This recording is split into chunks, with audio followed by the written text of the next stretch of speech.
హెచ్చరిక, దైవజనుని హెచ్చరిక. ఒక క్రైస్తవుడు ఫలించాలి. మీరు ఎన్ని సంవత్సరాల నుంచి క్రైస్తవులో నాకు తెలియదు, కానీ నేను 50 ఏళ్ళ నుంచి క్రైస్తవుండి. క్రైస్తవుడు క్రీస్తులో ఎదుగుతున్నప్పుడు ఫలిస్తాడు. ఫలించినప్పుడు ఆత్మ ఫలమేమనగా ప్రేమ, సంతోషం, సమాధానం, దయాళుత్వము, దీర్ఘశాంతము, సాత్వికము, మంచితనము, ఆశా నిగ్రహము. నువ్వు యేసు ప్రభువు బిడ్డ అన్నప్పుడు నీ ఆశ దురాశగా ఉండకూడదండి. డబ్బు కోసం యేసు ప్రభువుని నమ్ముకునే వాళ్ళు ఉన్నారండి. పొగడ్తల కోసం క్రీస్తును నేను ఎరగనని చెప్పి బొంకే వాళ్ళు ఉన్నారండి. అయ్యో, వారికి శ్రమ, ఆశా నిగ్రహం కలిగి ఉండాలని బోధిస్తున్నాడు పౌలు. మీ ఆశలన్నీ ఏంటో చెప్పండి, మేము అన్నీ అయి తీరేటట్టు ప్రార్థన చేస్తామని చెప్తున్నారు ఇవాళ బోధకులు. అమ్మా, నీవు కోరినట్లు నీకు జరుగును గాక.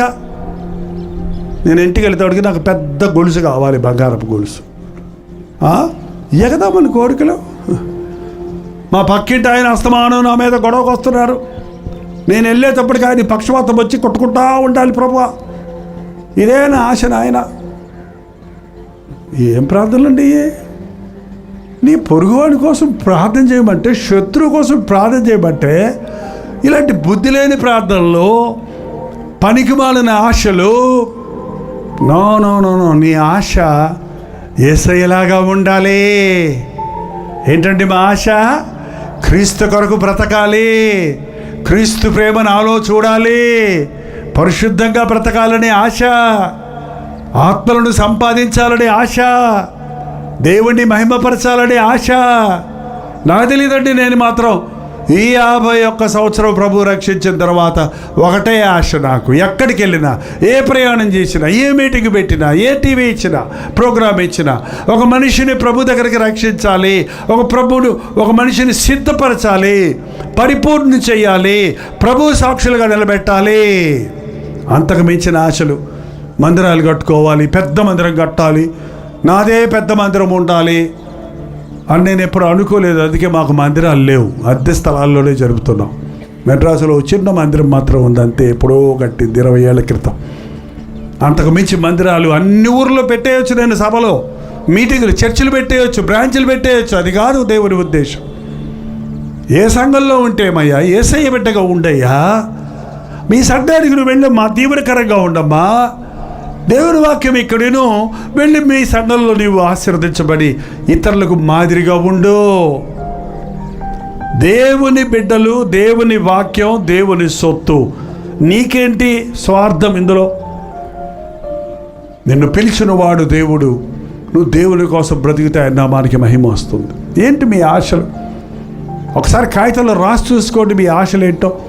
మీకే అసహ్యం వేస్తాయి. చిచి, ఇట్లాంటి చవకబారి ఆశలు నేను కలిగి ఉన్నాను, ఇట్లాంటి దురాశలు నేను కలిగి ఉన్నాను, ఇట్లాంటి లోకపాశలు నేను కలిగి ఉన్నాను. వాక్యం వింటుంటేనే అర్థమవుద్ది, లేకపోతే నువ్వు చాలా మంచివాడివి, చాలా మంచిదానివి. పౌలు గారు ప్రసంగం చాలా గట్టిగా ఉంటుందండి. మనిషి పొట్టుడే, నత్తుడే, కానీ వాక్యం అందిస్తుంటే ఎడపెడ దౌడలు వాయించినట్టు ఉండేది. అందుకే ఆయన ఫేమస్ అవ్వలా, అందుకే ఆయన చర్చిలు, బిల్డింగులు కట్టలా, ఆయన ఎవరు లెక్క చేయలే. తండ్రి పంపించేవాళ్ళు ఎక్కడికి వెళ్ళినా. ఇందాకేంటో తీసుకొచ్చి నాకు శాలువాలు, పూల దండలు అన్నీ ఇచ్చారు చూడండి. అబ్బే, ఎక్కడ సన్మానం చేయలే. ఎక్కడో పుట్టుకుంటోడు కాళ్ళు వేస్తే దండలు తీసుకొచ్చి దేవతలు దిగొచ్చారని చెప్తుంటే ఆయన ఏమన్నాడు తెలుసా? నాయన మీకు దండం బాబు, నేను మీలాంటి నరుణ్ణే. మీరు నన్ను కాదు, ఆకాశాన్ని భూమిని సృష్టించిన సృష్టికర్తను ఆరాధించండి. నీ మనస్సాక్షి కదిలించబడని బోధను వినటం వల్ల నీకేం ప్రయోజనం అండి? మీ తప్పులు మీరు తెలుసుకోలేని చోట దేవుని వాక్యం వింటున్నానికి గంటలు ఉన్నప్పటికీ నీ హృదయానికి మార్పు కలగకపోతే ఎన్ని సంవత్సరాల నుంచి ఉంటే ఏంటి ప్రయోజనం? పరలోకం వెళ్ళాలని అందరికీ ఆశ అండి, కానీ పరలోకం కొరకు సిద్ధపాటు ఉందా? మనం ఆశా నిగ్రహం లేకుండా, క్రీస్తు రక్తములో కడబడి నీతిమంతులుగా తీర్చబడకుండా పరలోక రాజ్యం చేరలేమండి. ప్రార్థన. పరిశుద్ధుడా, ప్రేమగల తండ్రి, ఒక్కసారి నీ బిడ్డలను చూడయ్యా. చేతులెత్తి ఆశతో నీ వారిని ఆదుకోవాలని భయపడకు, దిగులు పడకు. నేను నీ చేయి పట్టుకుని నడిపించదను, నిన్ను విడువను, ఎడబాయనన్నా వాగ్దానముతో వారిని నింపు నాయన. మా దోషములను కడుగుటకే, మమ్మల్ని నీతిమంతులుగా తీర్చుటకే, మమ్మను పరిశుద్ధపరచుటకే, మమ్మల్ని నీ రాజ్య వారసులుగా చేసుకున్నటకే కదా ఆ కలువరి సెలవులో మా కొరకు యాగమయ్యావే. వందనాలయ్యా. నిన్నే నమ్ముకున్నానయ్యా. నీవే నా దేవుడవయ్యా, నీవే నా ప్రభువయ్యా. నీ కోసమే బ్రతుకుతానయ్యా, నీ మీదైనా ఆశయ్యా, నీతోనే నా జీవితం అయ్యా అని ఈరోజు ఎవరెవరు ప్రభుతో ఇక్కడ చెబుతున్నారో వారి ప్రార్థన ప్రభు వింటున్నాడని విశ్వసించండి. నేను పనికిరాని అనుకోవద్దు, నేనెందుకు పనికిరాని వాడిని, పనికిరాని దాన్ని అనుకోవద్దు. నా జీవితాన్ని పాడు చేసుకోవాలని కుమిలిపోతూ కూర్చోవద్దు. నువ్వు పోగొట్టుకున్నవన్నీ తిరిగి ఇచ్చేవాడు, నూతన బలాన్ని, నూతన శక్తిని ఇచ్చేవాడు. ఆయన నీకు కొత్త రూపునిచ్చేవాడు, కొత్త హృదయం ఇచ్చేవాడు, కొత్త జీవితం ఇచ్చేవాడు. నీ యేసయ్య ఎంత గొప్పడో తెలుసుకో. ఆయన చేతుల్లో నిన్ను నీవు పెట్టుకో. పరిశుద్ధుడా, ఒక్కసారి చూడయ్యా. ఏ గుండెల్లో నుంచి మూలుగులు వింటున్నావో వారిని ఆదుకో నాయన. తిరిగి వెళుతున్న వారి క్షేమమైన ప్రయాణాలను అనుగ్రహించమని, లైవ్లో ఏకీభవిస్తున్న వారిని కూడా దీవించమని యేసు క్రీస్తు నామములో అడుగుచున్నాను తండ్రి.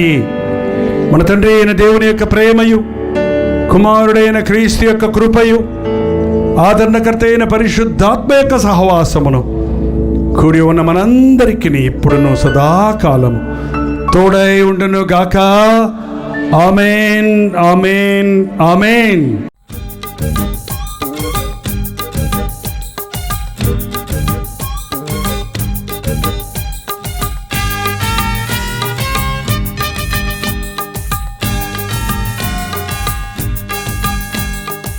హల్లెలూయా.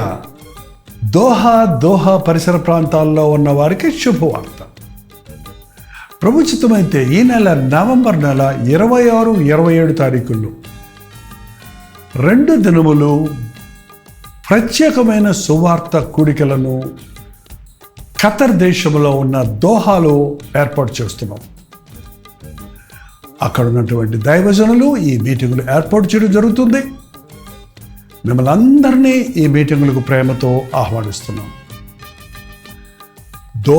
దోహా పరిసర ప్రాంతాల్లో ఉన్న వారందరూ మిమ్మల్ని ముఖాముఖిగా చూడడానికి, మీకోసం వ్యక్తిగతంగా ప్రార్థించడానికి చెన్నై నుంచి మేము దోహా వస్తున్నాం.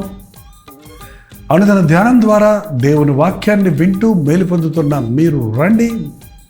మనందరం కలిసి ప్రభువును ఆరాధిద్దాం, గొప్ప ఉద్యమాన్ని చూద్దాం. గుర్తుపెట్టుకోండి, నవంబర్ 26వ తారీఖు 7 గంటల నుండి 10 గంటల వరకు, అలాగే నవంబర్ 27వ తారీఖు 7 గంటల నుంచి 10 గంటల వరకు ఒకే స్థలంలో ఈ 2 దినాల మీటింగ్లు జరుగుతున్నాయి. రండి. చిరునామా గమనించండి. Qana Hall, Religious Complex, Anglican Centre, Abu Hamour, Doha. ఈ విషయం మీకు ఇంకా వివరాలు కావాలంటే క్రింద ఇవ్వబడినటువంటి ఫోన్ నెంబర్స్కు మీరు వాట్సాప్ ద్వారా కాంటాక్ట్ చేయండి, లేక ఫోన్ చేసి వివరాలు తెలుసుకోండి. రండి. ప్రతి అనారోగ్యం నుండి విడిపించబడినట్లు, ప్రతి బాధ నుండి, శ్రమ నుండి తప్పించబడినట్లు, ప్రభు తన గాయపడే హస్తంతో మనల్ని ముట్టి ఉజ్జీవించినట్లు దేవుని అద్భుత కార్యాలు అనుభవిద్దాం. రండి, పాల్గొనండి, దైవాశీస్సులు పొందండి.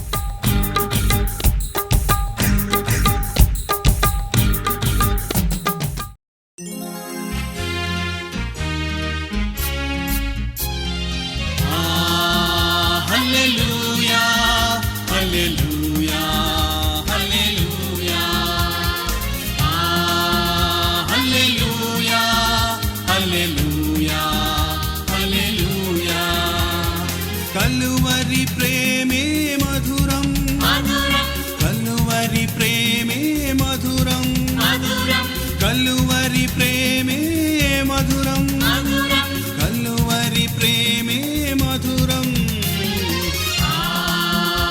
హల్లెలూయా హల్లెలూయా హల్లెలూయా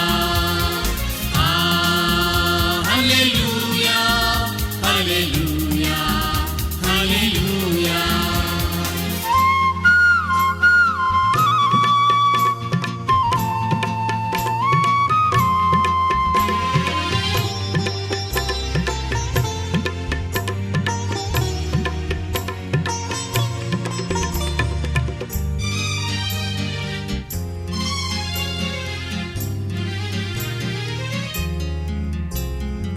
సిలువపైన విలువ త్యాగం చేసినావుగా,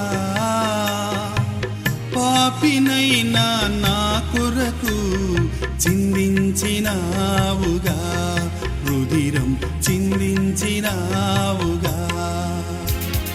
కలువరి ప్రేమే మధురం, కలువరి ప్రేమే మధురం, కలువరి ప్రేమే మధురం, కలువరి ప్రేమే మధురం.